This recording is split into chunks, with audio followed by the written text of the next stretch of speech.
Nicola Bernardi, direttore di Cortina Banca. Il mondo della banca apre le porte ai giovani per permettergli di toccare con mano ed entrare più nello specifico nella conoscenza di tutti quei termini che sono soliti studiare sui libri.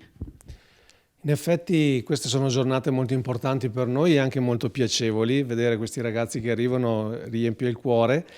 Il mondo bancario è un mondo molto stereotipato e quindi è molto importante che i ragazzi invece apprendano e tocchino con mano cosa è veramente una banca e in particolare una banca di credito cooperativo, che è molto ma molto diversa da una banca commerciale.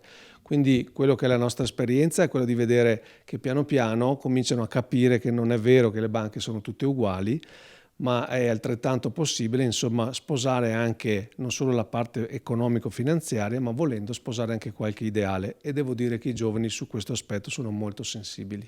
E soprattutto se entriamo nel dettaglio della vostra realtà c'è una sostanziale differenza dal mondo delle altre banche che riguarda l'economia, che non si chiama più economia finanziaria ma economia civile. Sì, il tema dell'economia insomma si divide in quella di mainstream, diciamo così, no? Di La mano invisibile di Adam Smith e così via. In realtà noi siamo figli e siamo eredi di un patrimonio culturale leggermente diverso, che peraltro era nato in Italia nel 1700 e poi insomma si è un po' estinto, ma di cui noi siamo orgogliosi portatori.